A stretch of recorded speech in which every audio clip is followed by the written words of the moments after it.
So hello guys, हम coaching में आपका स्वागत। आप अच्छे होंगे, स्वस्थ होंगे, मस्त होंगे और सभी को जय श्री राम। बात करेंगे आज एक बढ़िया सी सूचना को लेके, वो है एनओसी। जो गवर्नमेंट एम्प्लॉय अपने हैं, चाहे वो किसी भी भर्ती से रिलेटेड हों, सभी भर्तियों में यही सिस्टम है। ये कोई स्पेशल सीएचओ के लिए या कुछ और के लिए वीडियो नहीं है। सीएचओ हो, एएनएम हो, जीएनएम हो, अपना जूनियर अकाउंटेंट हो गया, संगणक हो गया, सूचना सहायक हो गया, ये जो 5-6 भर्तियाँ हैं जिन पे फोकस कर रहे हैं अभी, तो इन भर्तियों में, क्योंकि राजस्थान में यही चल रही है अभी इस टाइम पे, तो इन भर्तियों में जो है क्या है कि एनओसी वाला सिस्टम है वो थोड़ा बिगड़ा हुआ है।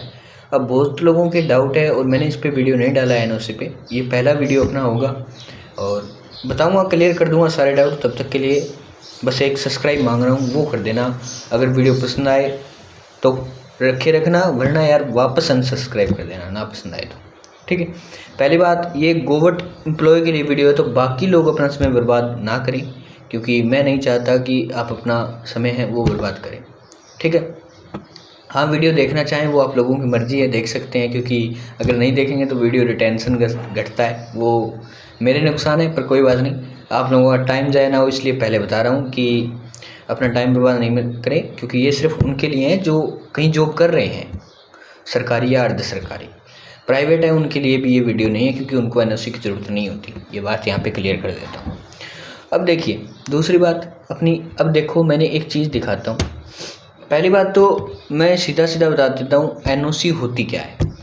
एनओसी होता है नो ऑब्जेक्शन सर्टिफिकेट, यानी आप कहीं पे जॉब कर रहे हैं और मतलब जी मान लीजिए कि राजस्थान की भर्ती है और आप या तो राजस्थान में जॉब कर रहे हैं या राजस्थान के बाहर जॉब कर रहे हैं, और एक कंडीशन ये है कि आप उसी भर्ती में, जैसे राजस्थान में अभी सीएचओ भर्ती चल रही है, तो सीएचओ का आपको डॉक्यूमेंट वेरिफिकेशन करवाना है, और आप कहीं अदर स्टेट में भी सीएचओ हैं या राजस्थान में सीएचओ हैं, तो आप चाहे सीएचओ हो चाहे आप कुछ भी हो, आपको एनओसी चाहिए होगी, चाहे आप अदर स्टेट के हो चाहे आप राजस्थान से हो। ओके, एनओसी तो आपको चाहिए। अब एनओसी में क्या होता है और क्या सिस्टम होता है। एनओसी देखो कुछ नहीं होता, अब सीधी बात होती है। अब मान लीजिए कि आप मेरे यहाँ गवर्नमेंट जॉब कर रहे हैं अभी, जैसे राजस्थान सरकार के यहाँ करेंगी, तो मान लीजिए मैंने एक एग्जांपल दिया जस्ट कि आप मेरे यहाँ कर रहे हैं, तो आप किसी दूसरे के यहाँ कर रहे हैं, उससे आपको लिखवाना होगा कि ये जब आदमी जॉब छोड़ के आपके पास जा रहा है तो मुझे इससे कोई आपत्ति नहीं है। ये होता है आपत्ति प्रमाण पत्र, बस इतना ही होता है और कुछ नहीं होता। बस इतना करवा लिया। अब वहाँ पे आपके अधिकारी वगैरह के साइन होते हैं। अब ये मिलेगा कहाँ? ये अपने टेलीग्राम चैनल पे, टेलीग्राम का लिंक और व्हाट्सएप ग्रुप का लिंक, वो सारा व्हाट्सएप में आप मांग सकते हैं। अगर आपको टेलीग्राम में बाई चांस ना मिले, वैसे मैंने पिन कर रखा है, अभी डाला है, आज ही पिन कर रखा है। एनओसी फॉर्मेट मिल जाएगा आपको, सर्च कर लेना चाहिए एनओसी।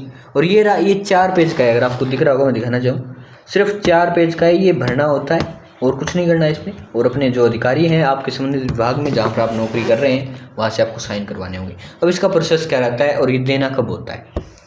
मान लीजिए आप सीएचओ भर्ती में अभी, जैसे आपके अच्छे खासे सेकंड लिस्ट में नाम आ गया आपका, तो पहली बात तो मैं बता दूँ, अगर आप एनओसी बनवाना कब होता है, इस चीज़ का ध्यान रखें।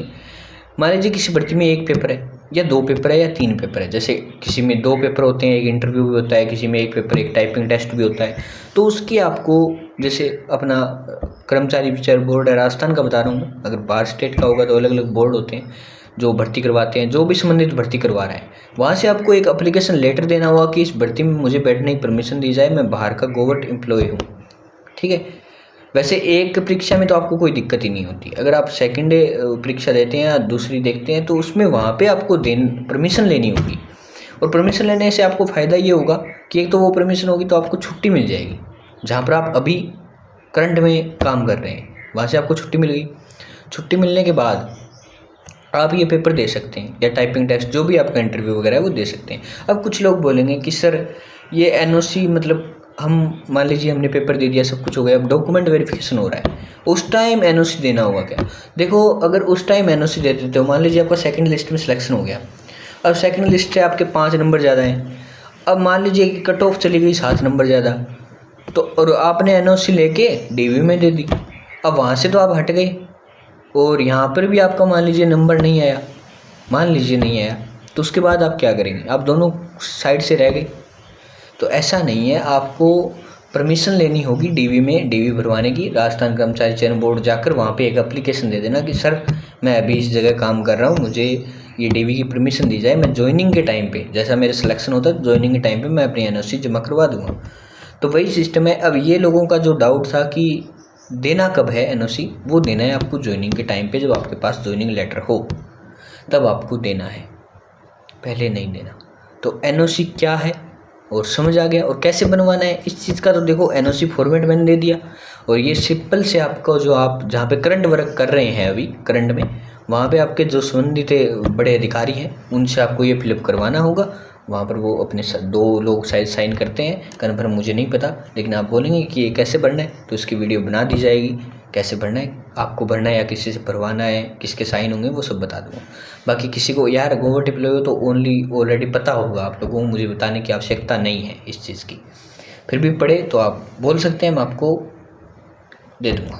ओके, बाकी इसमें और कुछ लिखा भी है, जैसे जैसे आपको क्या कुछ देना है वो इसमें लिखा है, आप पढ़ सकते हैं इसे। और इसमें कुछ नहीं है। तो एनओसी को लेकर जितने भी डाउट थे वो आपके मैंने क्लियर कर दिए हैं। अगर वीडियो थोड़ी सी पसंद आई है तो एक लाइक कर देना यार, और एक सब्सक्राइब, बस इतना ही मांगता हूँ, ज़्यादा कुछ है नहीं। और अगर ये लोग सोच रहे होंगे कि आप लोग कि मतलब वीडियो बना के पैसे आ जाते होंगे, तो यार एक बात बता देता हूँ, अगर 5000 व्यूज़ आते हैं तो टोटल मिला के ये मान लो कि 10-20 रुपये आते, क्या होता है उनसे, होता क्या है ये सोचो, ठीक है। और मेरे हिसाब से कोई बड़ा अमाउंट नहीं है 10-20 रुपये, तो एक सब्सक्राइब कर देना, बस इतना ही मांग रहा हूँ और कुछ नहीं। तब तक के लिए जय हिंद, जय भारत, सभी को जय श्री राम। मिलते हैं नेक्स्ट वीडियो में।